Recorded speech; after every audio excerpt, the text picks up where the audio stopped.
Have you ever scrolled through listings online, looking at houses you know you can't afford, and just felt that pit in your stomach, that feeling of being left behind? We're told our whole lives that the goal is to buy a house, that renting is throwing money away, that owning a home is the only way to build real wealth. But what if that's not just old advice? What if right now it's a dangerous lie? My name is Andrew Meet Rich, and I'm a personal money and life strategist. But I wasn't always. I used to be broke, stressed, and absolutely ashamed to check my bank balance. I made every money mistake you can think of, especially when it came to houses. I bought into the dream, and it almost cost me everything. But I figured it out.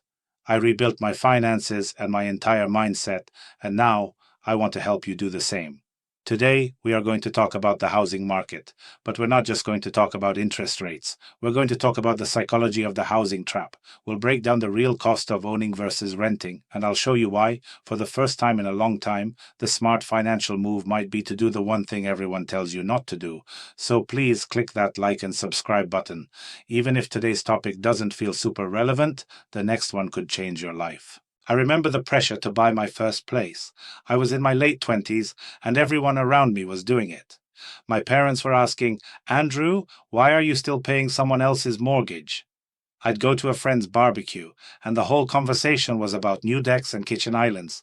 I felt like a failure, so I scraped together every penny I had, emptied my savings, and I bought a small condo. I finally had the keys. I was a homeowner, and I was miserable. I was instantly house poor. Every single paycheck was gone before it even hit my account. The mortgage, the taxes, the insurance, the special assessment for the new roof I didn't even know we needed. Then the water heater exploded. I remember sitting on the floor in my dream home, surrounded by towels, practically in tears. I realized I hadn't bought an asset. I had bought a very expensive, very stressful new job that I could not quit. I wasn't building wealth, I was building anxiety. I had trapped myself by chasing someone else's dream.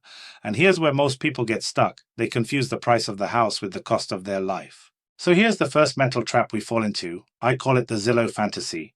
You buy a house, and a year later you look it up online, and it says it's worth $15,000 more than you paid. You feel like a genius. You think, wow, I made $15,000. But did you? Let's do the real math. Let's just use the numbers for a typical median-priced home right now. You might have paid, say, $20,000 in mortgage interest that year. That's gone, to the bank. You paid another $4,000 in property taxes. Gone. $2,000 in insurance, gone. And let's be conservative and say you only spent $4,000 on maintenance and repairs, that leaky faucet, the new paint. That's $30,000 out of your pocket that you will never see again. Plus, what about that massive down payment? That $100,000 you tied up, that could have been earning you 4 or 5% safely somewhere else. That's another 4 or 5 grand. So you spent almost $35,000 in real actual cash to make 15,000 in fantasy internet numbers. You didn't make money, you lost 20,000. The reframe here is crucial. We have to stop looking at our homes as a high-growth investment and start seeing them as what they are, a place to live, which is an expense. The action step is simple. Before you ever look at another listing, find a rent versus buy calculator online. And I want you to be honest. Put in all the numbers, taxes, insurance, and at least 1% of the home's value for maintenance. Look at the total monthly cost. Then ask yourself one question. Does this number buy me freedom, or does this number buy me a prison? Okay, but Andrew, I can hear you yelling at the screen, renting is just throwing money away. At least with a house, I'm building equity. This is the number one psychological defense we use to justify a bad decision. So let's reframe this, because this belief is a trap. Right now, in almost every single state, buying a house is 50% more expensive than renting that same house. 50%. Let that sink in. So, let's say the mortgage on a house is $3,000 a month, but you could rent an identical house next door for $2,000. The person who says renting is throwing money away is missing the point. The renter is saving $1,000 in cash every single month. The buyer isn't building equity with that extra $1,000. They are setting it on fire. It's going straight to the bank as interest and to the government as taxes, plus they are responsible for the broken roof. So who is really throwing money away? The renter who is saving $1,000, or the owner who is paying $1,000 premium just for the privilege of owning. The insight is this: renting is not throwing money away, it is buying flexibility at a massive discount. The action step is to weaponize the difference. Take that $1,000 you're saving by renting and invest it. Put it in a simple index fund. Put it in a high-yield savings account. You will build real wealth, liquid wealth you can actually use, faster than the person who is shackled to a payment they can barely afford. So why is this happening? Why does it feel so impossible? We love to find a single boogeyman. We love to say it's all the big hedge funds buying up the houses. But the data just doesn't support that. The truth is, that's a tiny, tiny fraction of the market, and right now, even they are selling because it's unprofitable. No, the problem is simpler, and it's staring us right in the face. First, you have millions of people who locked in those crazy low 2 or 3% interest rates a few years ago. They are never going to sell. Why would they? This means there is no supply of homes. Second, the government, with good intentions, keeps trying to help people buy.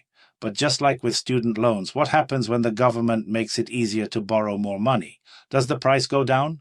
No, the price goes up. They aren't helping you buy a house, they are helping the seller get a higher price from you. The reframe is this: the system is not designed to make housing affordable. It's designed to make housing expensive. It's an artificial system designed to protect the equity of people who already own homes, at the expense of those who don't. So the action step is this: stop waiting for the system to save you. Stop waiting for a crash. Stop waiting for rates to drop. The only person who can save you is you. You have to unplug from the dream and make the cold, hard, logical decision that works for your bank account, not for the banks and not for the sellers. Look, we've been told a story our whole lives, a story that says you're a loser if you rent and a winner if you own. Today we looked at the real numbers and they tell a very different story. Right now, for most people, the winners are the ones staying flexible, saving that extra cash and avoiding the house poor trap. Don't wait for the perfect moment. Don't let anyone, not your parents, not your friends, and not me, tell you what your dream should be. If buying a house is truly right for you, if you plan to be there for 10 or 20 years and you have run the real numbers, then do it. But if it's not, that is okay. You are not a failure. You are smart. You are a strategist. You are playing the real game, not the one they told you to play. Remember, the small shift of choosing to rent for 2 or 3 more years could be the massive change that allows you to build real wealth, not just a pile of house-shaped debt. Because buying a house isn't the only money lie we've been told. Next time we're going to talk about the biggest career mistake I see people make with their very first paycheck. It's something I did for 10 years, and it cost me a fortune.